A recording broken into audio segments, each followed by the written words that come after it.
Welcome to the 238th episode of the Jami Dulaney Plant-Based Wellness Podcast. My name is Jami Dulaney, and I'm your host. I'm a plant-based cardiologist and endurance athlete living in Southwest Florida. I hope all of you had a healthy and Merry Christmas. We did here at the Dulaney / Meinerich household. Addie and Nathan came in to visit, and we had our traditional Christmas Eve party this year, so it was a lot of fun. A lot of people, and even my mother, when we first went plant-based, was worried that nobody would ever want to come to our house again because we would do this Christmas Eve party, and when we went plant-based, she didn't think anybody else would ever want to come. But nevertheless, the party has gone on many years, and we have great fun in preparing it. We spend all day Christmas Eve and the day before making things, and love to share it with our friends and family. In fact, we had a new neighbor in the area come and visit this year, and they thought they were mainly plant-based, but they were actually surprised that you could do a whole table plant-based. We had veggie trays. Addie made one like a wreath, and she made one like a snowman. We did a spinach dip to go with that, which was a raw spinach dip that had water chestnuts and various vegetables, and we did a crabless stuffing for mushrooms. We had little carrot dogs, so I made the pizza dough recipe that's in our cookbook and made little wraps for mini carrots that had been marinated. We did the omega balls, which are our meatless balls, out of the cookbook. We did a cranberry salad. My mother made her Italian marinated green beans with roasted red peppers. We had our famous stuffed shells, and so my mother and I compete. We do our own little different versions of spices in the stuffed shells that use silken tofu as a base, and are stuffed with spinach, a little garlic in those, and a secret ingredients that's in the cookbook. And then we did a relish tray that had some roasted peppers and beets. So it was, and we had vegan sushi. I didn't make the vegan sushi. Our local grocer made brown rice vegan sushi for us. So it was a really nice spread, and everybody was able to enjoy themselves but not be miserable afterwards from eating all the high grease, high salt food. So I think, and then we did desserts. It is the holidays, so, this is our time to splurge a little bit. I found a recipe online for a quinoa brittle that I did that had quinoa and chia seeds and oats, which turned out really good. We did an oatmeal cookie that we had substituted dried tropical fruits, since we're down here in Florida, instead of raisins. So that was fun and made that colorful. And then we did a chocolate mint cookie, so with a little bit of the candy cane dressing on the outside. So it was nice. Wasn't overdone. And Addie made a gingerbread cake. We decorated that with a little tree on top. So we had a lot of fun. There's always a lot of fruit around our household. We do Harry and David pears usually to celebrate the season, but I'm a huge fan, as most of you know, of persimmons, so those are in season. So I was able to, actually, our local grocery store produce guy, if you ever go to a produce section and you're looking for something, they don't have it. Often if you just ask the produce manager, he can get things in. So he has been able to get me in Fuji persimmons all season long, so that was great. Apples, oranges. Pineapple. A friend of mine made us an outfit for our pineapple that we use for Thanksgiving. It's a turkey. It's a crocheted or sewn turkey head that you put on top of a pineapple, and you use the pineapple greenery for the turkey tail. So our pineapple Santa was on the table, and he can be used later on for breakfast without any pain involved. So that's always pretty cool. One of the things that I said on the last podcast, and we were able to continue through the holiday season, is that we didn't get off our exercise circuits. I'm training for the Houston Half Marathon and the Austin Full Marathon, and Addie's training for the Houston Half Marathon as well. Nathan is doing a December called December deadlift challenge. Nathan is the strength coach for the Houston football team, University of Houston football team. So he is our weightlifter of the family. If you're new to the pod listed, power lifter, I should say. So he is doing a challenge for December where he deadlifts every day. So he went to our local gym and did a 3-day membership so that he could deadlift and do his workout for the day. And Addie and I did our runs, and Nathan joined us on the runs a couple of days. Michael was also joined us on the run. So we got our exercise in, and we did not count going shopping as exercise, but we did our regular exercise.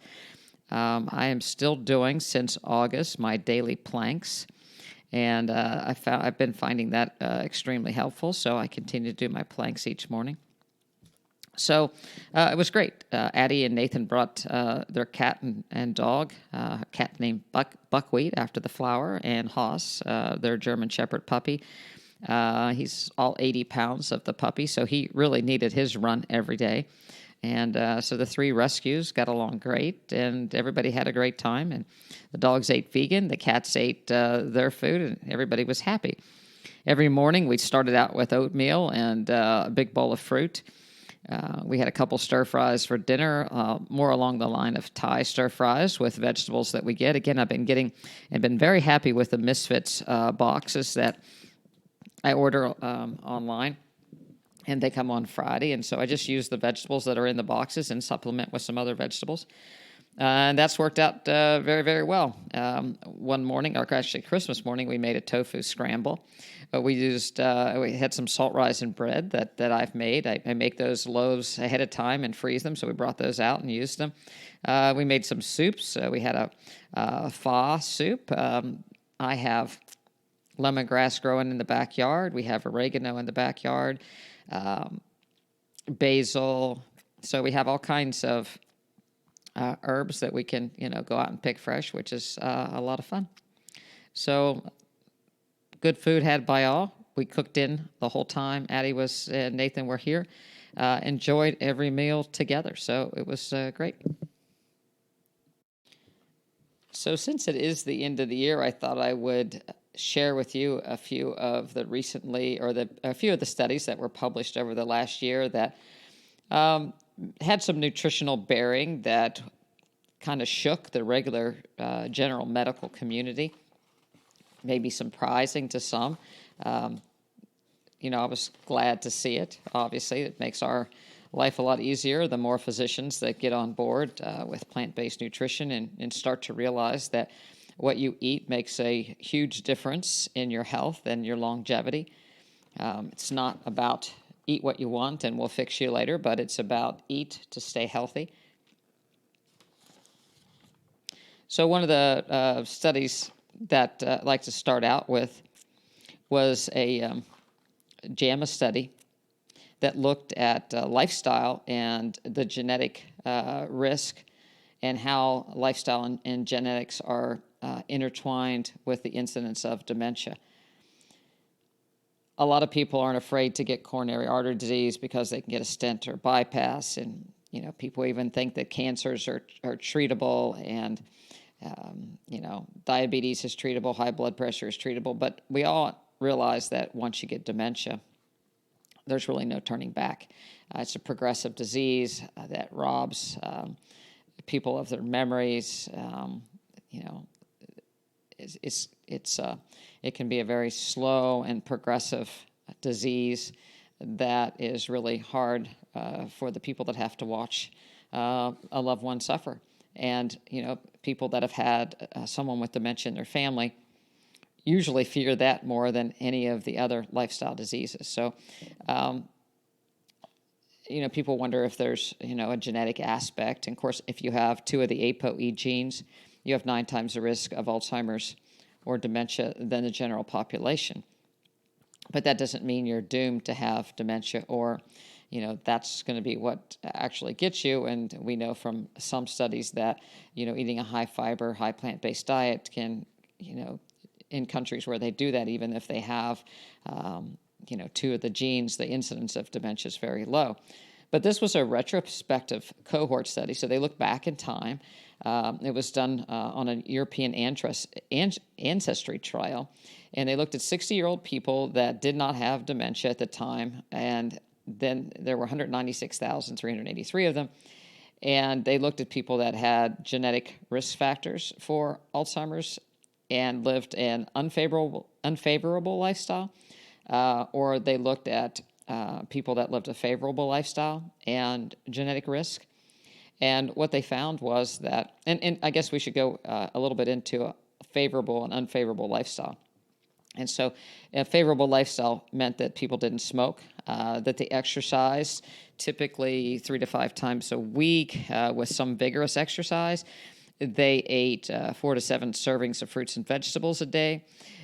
They actually included moderate alcohol because they felt that alcohol intake and the risk of dementia follow more of a U-shaped curve, meaning that a moderate intake of alcohol, there may be a slight decrease in dementia, but certainly if you get beyond a point, then that's going to also, obviously increase your risk of dementia. So they included those things into the favorable lifestyle category.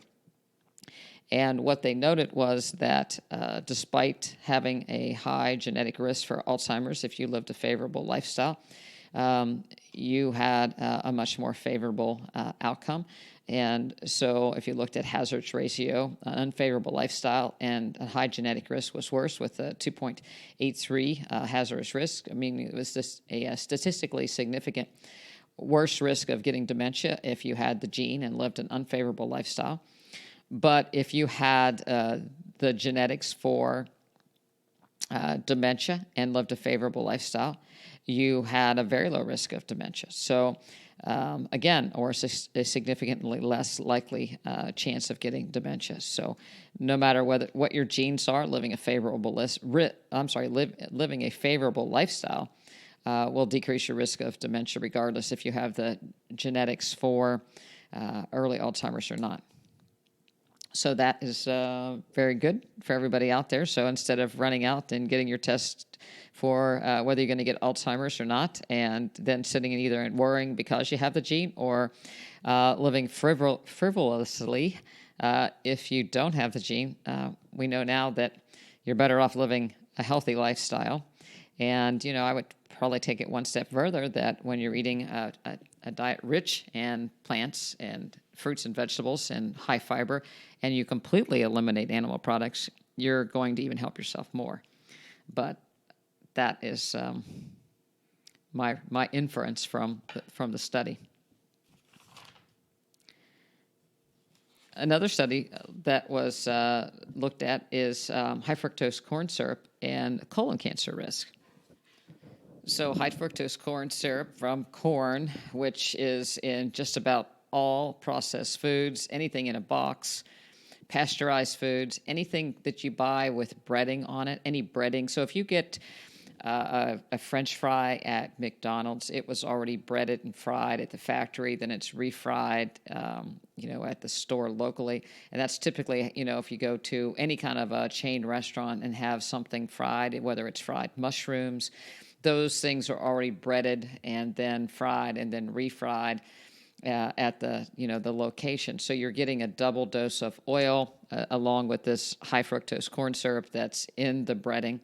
Of course, pastries, all the sports drinks and energy drinks, high fructose corn syrup. A lot of the juices that children are exposed to, high fructose corn syrup. Take it on down to ketchups and sauces, high fructose corn syrup. So it's really, really everywhere, to the point where it's been projected that by the year 2030, that there'll be a 90 to 125% increase in colon cancer in 20 to 30-year-olds, and a 20 to 40% increase in 35 to 49-year-olds. So that's crazy. And of course, one of the researchers suggests, what we're starting to do screening earlier, but we don't want to just screen. We have to turn this around. And the mechanism postulated, glucose is taken up, regular glucose, is taken up by pathways that involve a sodium-potassium pump. But fructose corn syrup is a more passive, there's a more passive uptake via transporter called GLUT5, and it can be overwhelmed with the amount of high fructose corn syrup that's in the traditional American diet. So as little as 5 grams of the stuff can overwhelm this transporter. And so now the colon is seeing a lot more high fructose corn syrup than it should, because the body can't take it up and process it. So it's leading to increased cancer cells in the colon. And they looked at mice studies and selecting for mice that were at risk for polyps, and just giving them 1 soda a day increased the change in polyps to more of a dysplastic or a precancerous polyps. So it doesn't take a whole lot of this stuff to really cause a problem. And it turns out that cancers, colon cancers, are also very good uptake. They can uptake this fructose very easily. Fructose is also converted into fat and leads to fatty acid generation. And these fatty acids are used to grow by the tumors to grow as well. So, when people talk about sugar being, a problem with cancer, it's this high fructose corn syrup is much, much worse, because it hits cancer cells 2 different ways, not only by a sugar pathway, but also by a fatty acid pathway. And and there's some indication that it rewires, these metabolic pathways to actually favor the synthesis of fatty acids. Of course, there's increased risk of fatty liver with this high uptake fructose corn syrup. There's also a stimulation or upregulation of inflammasomes, and that has been associated with inflammation that even can cause increasing cardiovascular disease and plaque rupture and atherosclerosis. But it also leads to more inflammatory bowel disease, and we know that people that have inflammatory bowel disease also have a risk of cancer. So, take note of things that you're purchasing and look and see, is there high fructose corn syrup in that? And that should be, not only looking at sodium content in box foods, but if you start looking at box foods for sodium content and high fructose corn syrup and oils, you'll pretty quickly realize that anything in a box is really bad news, because you're going to see sunflower oil and palm oil and olive oil, and then you're going to see high fructose corn syrup. And, in addition to some of these other chemicals. So, you start looking, and of course, the sodium content of things as a preservative is also leading to big problems. And that leads into a study published in the British Medical Journal about salt. We know the American Heart Association recommends less than 1,500 milligrams of sodium a day. But, the standard American diet, and according to this study, the British diet, the average intake of salt can be up to 10 grams a day in men and 8 grams in women. And so when they looked at, the association with gastric cancers, the UK decided to, at one point, decrease the salt, the regulations to decrease the salt in processed foods. And so in the year 2003, they started to decrease. There was a regulation to decrease the salt in this processed food, hoping to decrease the risk of gastric cancer, and they postulated that it was linked to increased risk of cardiovascular disease, about 9,900 cases a year, and about increased risk of gastric cancer at about 1,500 cases a year. So they went back and they looked at the population since the change, and there was actually a deregulation called the responsibility deal that occurred in 2011 that actually lessened the restrictions on sodium in processed food, lessened the penalty and for the salt. So they were able to look back and see the sodium intake of individuals, how it started to go down, and then now how it started to actually become more lax. And they did this by looking at 24-hour urines in their population, because that's the most accurate. People will say, oh, I don't hardly eat any salt. But you start thinking about it. Where is salt located? It's even in, baked goods. Baking soda has salt. Tamari, again, any of the sauces, canned foods, cured meats, just about anything that's packaged, chips, cereals, even milk, mustards, depending on what kind of mustard you get, all kinds of things have, a tremendous amount of salt in it. And stomach cancer is the fourth leading cause of cancer deaths. So when they went back and they looked, in 2000 to 2001, the average salt intake was 10.5 grams for men and 8 grams for women. 2003 to 2010, there was a 0.2 decrease in salt intake in men and 0.12 percentage decrease in women. And then after this responsibility deal was passed, now that, it's lessened, it's only 0.1 gram difference, 0.07 gram difference in females. So, again, the salt is starting to creep back into the British diet, and they estimate that it could cost 160 million euros as far as healthcare cost in this population. Not to mention 26,000, additional cardiovascular deaths and about 3,800 gastric cancers. If you look at, they projected from 2019 to 2025. So, we look at salt as people saying, well, I don't have high blood pressure, I don't have to worry so much about salt. But salt is a direct toxin to the blood vessel. And that's why when people get older, they start to get stiff blood vessels. The systolic blood pressure becomes very high, and the diastolic pressure will actually drop, because if you think about it, it becomes like a stiff pipe that the blood vessel itself can't absorb the shock of the blood coming through it. So people start to get high blood pressure as they age, and that's just from chronic damage over the years. But it doesn't take, the salt starts to also have the effect with increased volume retention and starts to be hard on the kidneys. So just saying that, you're young and you don't have a problem yet is certainly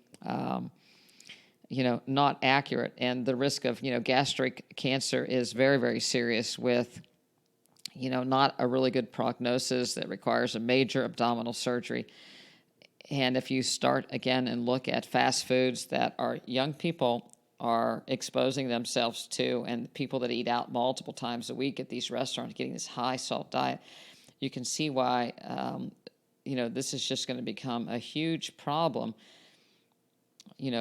for younger and younger individuals. And it's very sad. I still look back at, the race again. I'm going to say, when we were in Sacramento looking at the 5K and look at these people trying to run and people trying to exercise off a bad diet. And you can't do it calorically because of all the density of the food, the high fat in the food, the high fructose corn syrup.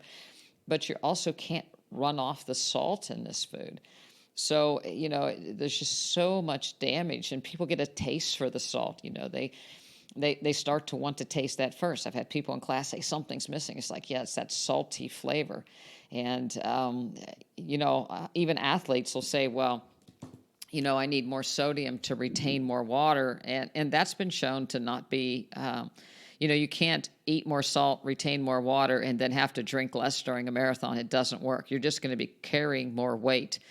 And if you want to drive the point home, for every pound that you lose, you gain 2 minutes on a marathon, so, you lose if you lose a pound, you're going to decrease your time by, a couple of minutes, which can be, the equivalent of $140 pair of sneakers, that have, the carbon plate in them. So just weighing less going into a race is going to help you. So you certainly don't want a salt load, so you're carrying more fluid. That doesn't work.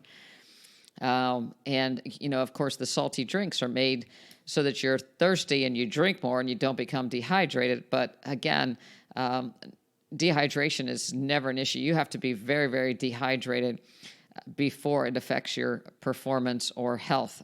On the other hand, taking in excessive amounts of sodium and having excessive amounts of water diluting your blood is much, much more dangerous. So start watching, the sodium in the things, and, take a little mental note of everything that you eat that has salt in it. And you'll be terribly surprised and horrified, how much salt that you can get in a day.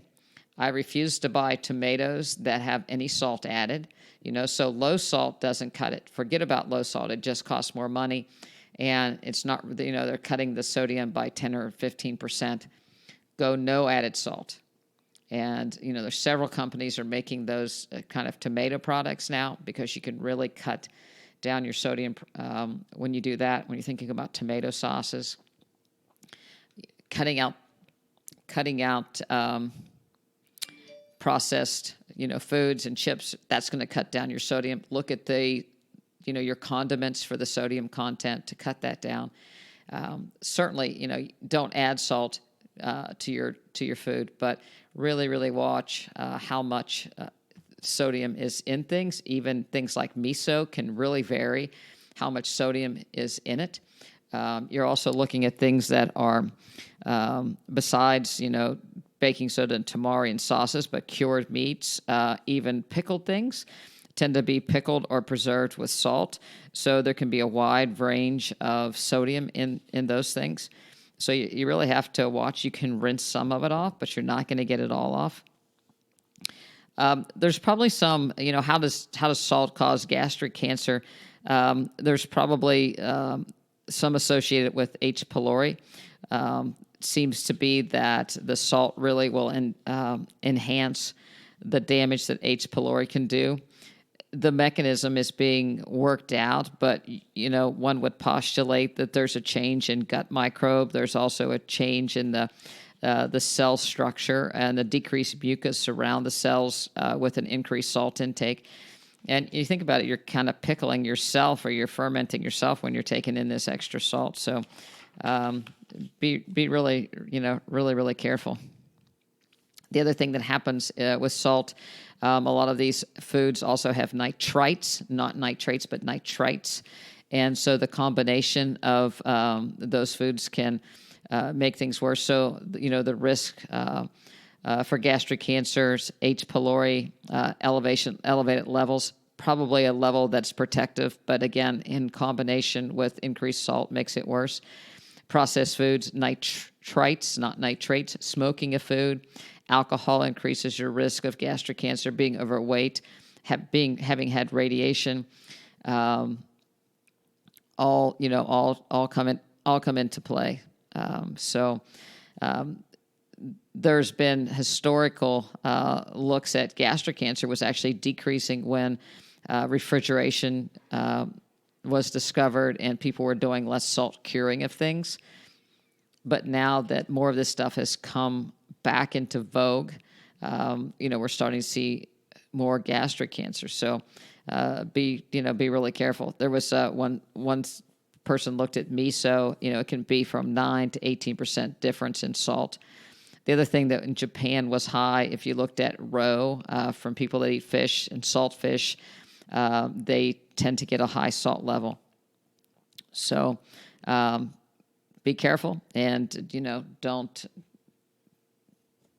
make sure that you're looking at the salt content as well as the fat and the high fructose corn syrup. And then there was the study on the incredible edible egg, 29,615 adults.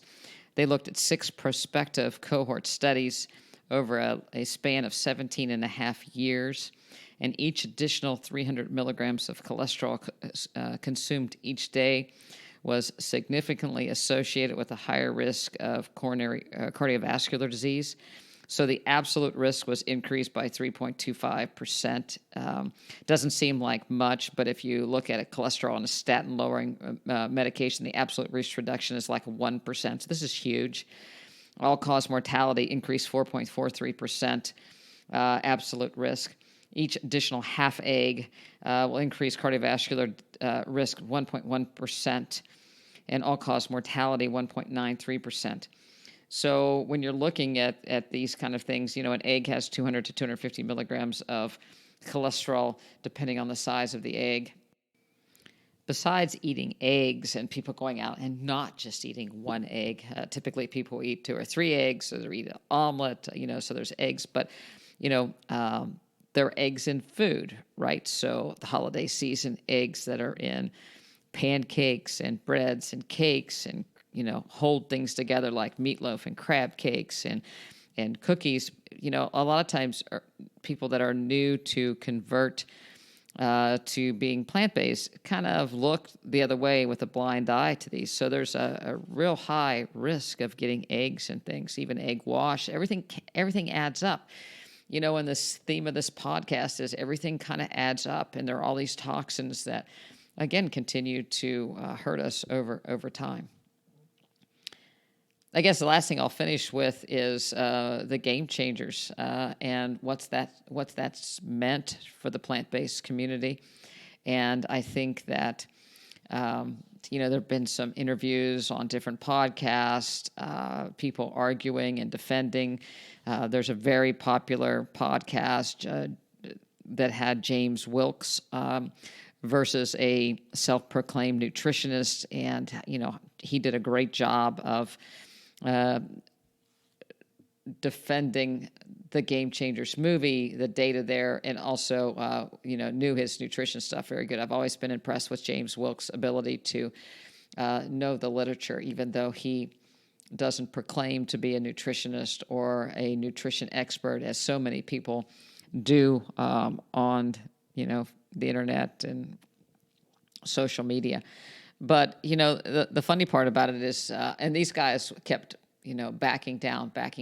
And, they came to the conclusion, well, it's, plants and fruits and vegetables are great, but you can have a little meat and still be healthy. But the reality of it is, and I think the best comeback for all this is, where do the animals that people eat for meat, cows, pigs, chickens, fish, where do they get their amino acids? Amino acids are the building block of proteins. They come from the plants. Animals have to have plants in order to make protein. End of story. So a cow and a pig can grow very quickly, much larger than a human eating plants.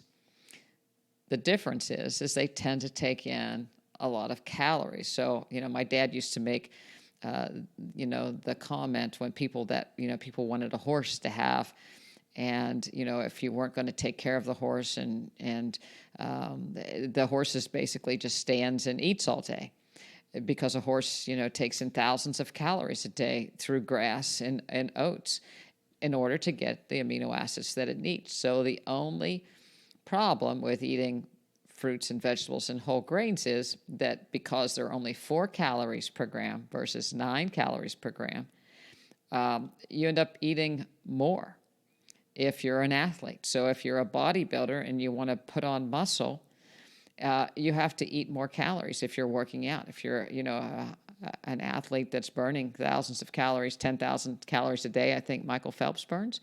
So if you're burning 10,000 calories, you have to eat 10,000 calories. And so you end up eating a greater volume. So you have to take that into consideration. If you're going to take in a small volume, then it could be an issue. If you're going to eat a junk food vegan diet, it could be an issue. But we're not talking about that because I don't recommend a junk food diet for anybody.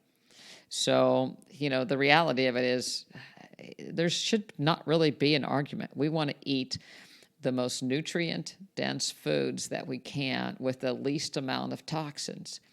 And we do that by eating the lowest on the food chain and eating unprocessed. So eating unprocessed fruits and vegetables and whole grains, beans, and legumes are going to provide all the nutrition we need without having to worry.